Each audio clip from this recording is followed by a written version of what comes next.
of the Majingilans has passed away. Yesterday was found dead on Singita.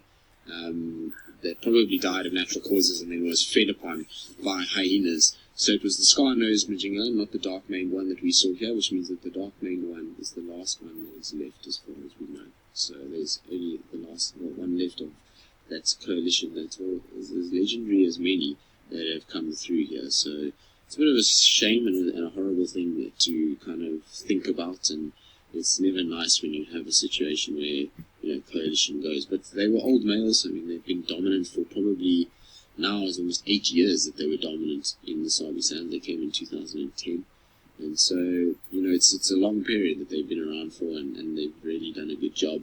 And it's going to be interesting now because that them kind of dying has just opened up this entire area now for, the Birminghams to just go as far as they want. There's really very little competition. The only male lion that's in that western sector now is a young Ottawa male who's, I believe, about 2.5 years old, 3 years old.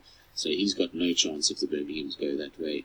Not from, even if it's just one Birmingham, it could cause problems. So it's going to be tough for any other males. There's nobody else, and so the Birminghams are just going to expand their reach. And I don't think that we're going to have a situation where we're actually going to see the Birmingham males very much up here in the north, if this is the case, because there's really nothing stopping them. Now, for those of you that don't know the Majingilane Coalition, they were a coalition of 5 males that came into the Sabi Sands, and unfortunately one was killed by the Mapochos in the early hours, or basically in the morning, and then later that evening there was a massive fight between the remaining 4 and the Mapocho males, in which they killed one of the Mapochos, and that was then the start of the Majingilane sort of reign up here in the north.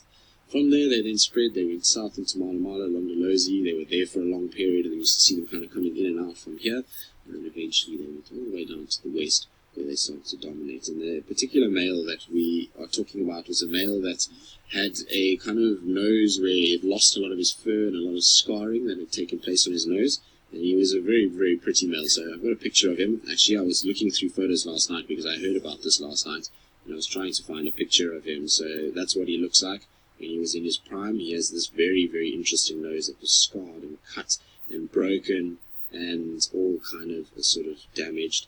And it made for quite a character. And he was, when it first started, when the Majingilans first came in, he was not really the dominant force within the coalition. He would often be behind Darkmane and the one that had a scar on his hip. But as time went on and the 4 of them got a little older, so he actually became the dominant individual and kind of took over from Darkmane and Hip Scar and became this kind of leader of the Majingilans in a way. Now, unfortunately, like I say, he did pass away, but it seems as though it was, from old age more than anything else. And like I say, it means the Darkmane one is left. Well, as far as we know, we don't know what happened to Darkmane since we saw him. He hasn't been seen again. Now, Nikki, they can live to, it depends on, obviously, what sort of competition and those kind of things, and certain environmental factors, but generally, you're seeing male lions live from anywhere between 12 and sort of 14 years old. Now, these Majingilane males, if we think when they arrived here, they were probably around between 4 and 5, and they were dominant for 8 years.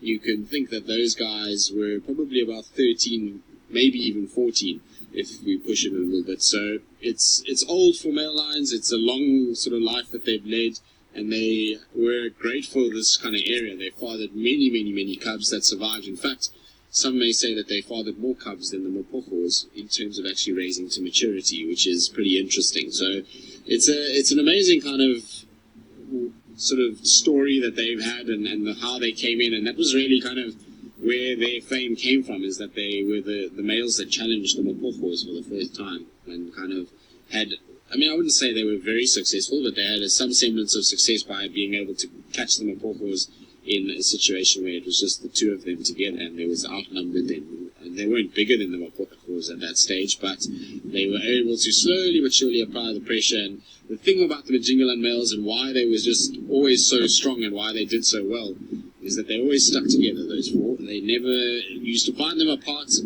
every now and then, but as soon as there was a situation where there was any sort of other lion roaring, the 4 of them were together and patrolling and pushing others away. So they were an incredible coalition, and it's very sort of sad to see that this is kind of taken place. So Shamsan, the Majingilane's head comes with the sticks, the Nkuhumas, sorry, the guys are just shouting in my ear here on the radio.